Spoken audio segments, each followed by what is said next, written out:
And up next, we have Benny F. If you go ahead and unmute yourself, please. Thank you. Thank you, Dr. Esselstyn. Your methods have been studied and proven for years. Do you have information about the benefits of whole food plant-based being taught more in medical schools and accepted by your fellow docs? You know, that's going to take a while. But I can tell you that really the scene is so different now than it was 34 years ago. And there are just occasional cracks in the wall. You see, there is so much competition for the medical students' time that it's almost like a faculty fight to get some additional hours of the medical students' time to teach them nutrition. But it is absolutely so powerful. It has got to be a requisite, and we just have to be totally unrelenting in getting them this education. If we can't get it to them in their medical school years, then in their postgraduate years, it's vital. But I certainly hear your point, and we're really doing everything we can to make that happen. Thank you, Doctor. Up next, we have Ursula. If you go ahead with your question, please. Hey, Dr. Esselstyn, I'm really honored to ask my question. You're a legend. My mom has 11 stents, and I started studying nutrition because of that. And the thing is, they teach us in class that according to Advanced Health Study 2, there's only a positive effect for lowering mortality from ischemic heart disease, sorry, I'm German, for male vegans, ovo-lacto-vegetarians, and pescatarians. So does that mean women shouldn't be vegan? No, I totally 100%. No, we've shown that women respond the same way, in a very positive way, when they're eating plant-based nutrition. I would have to respectfully say that I really feel that the data are absolutely rock solid of the benefits for both sexes for this.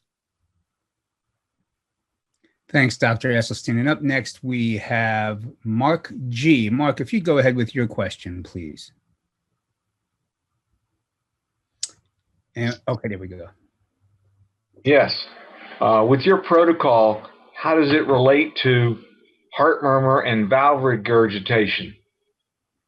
Yeah, it would be unfair of me to tell you that the nutrients in plant-based foods are going to change a mechanical problem. Often with what's going on in the valve is a mechanical problem, and that either can somehow be often repaired by a catheter technique, or it may require open heart surgery.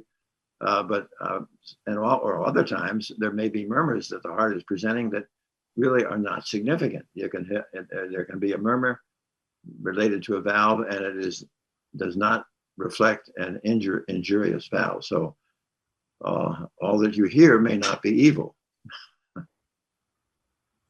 Thanks, Doctor. Up next, we have James. James, we're looking forward to hearing your question for Dr. Esselstyn.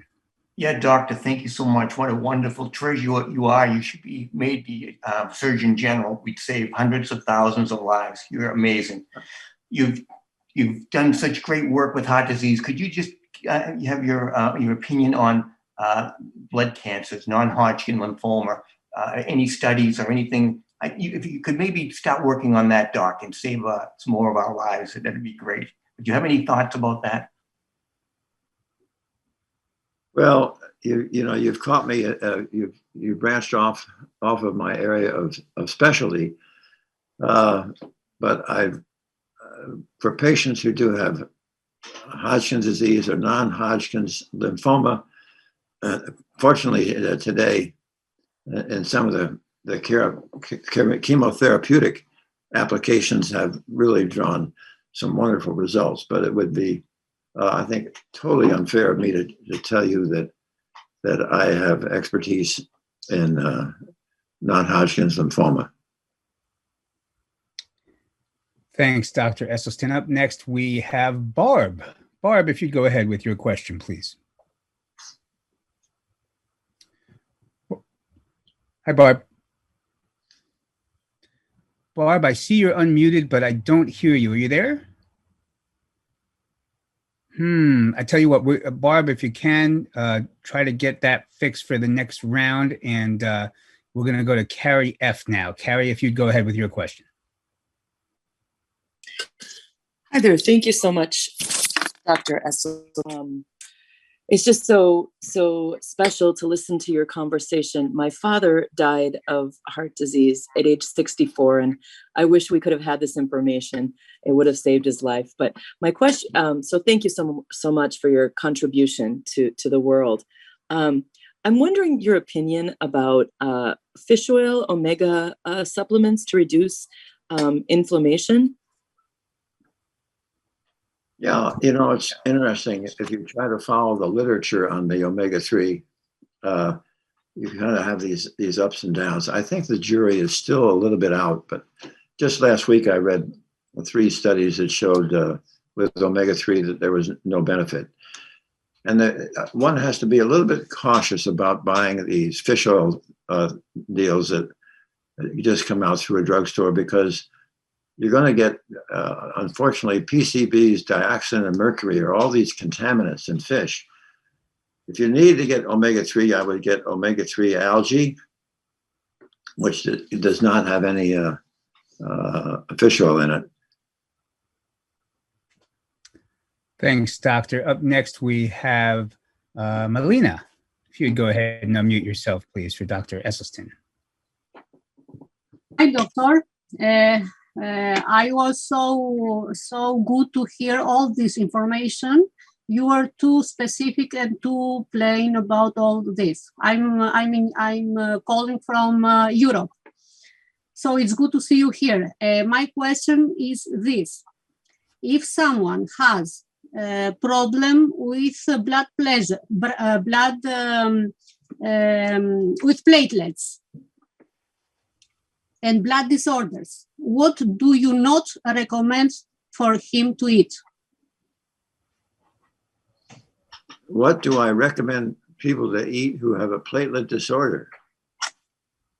Whole food, plant-based nutrition. There it is. Thank you so much for that, Doctor. And up next, we have Liesel, if you'd go ahead with your question. Hi, Dr. Esselstyn. Thank you very much for your lecture. It was amazing. My question is on the lecithin and carnitine. If it's from a plant-based source, is it fine to use, or should it still be avoided? I'm going to need the moderator to repeat the question. Yeah, Liesel, that was a little foggy. If you could just repeat that slowly one more time. I know it was about carnitine, but if you could just go one more time. Sorry, the lecithin and carnitine, if it's from a plant-based source, so not animal, can you use it, or should it still be avoided? No, we want to, if I understand the question correctly, yes, we want to avoid lecithin and carnitine. Those are the molecules that contain in the animal products that when they are metabolized by bacteria in the microbiome of an omnivore, that's when you create TMAO, and TMAO is the molecule that injures blood vessels.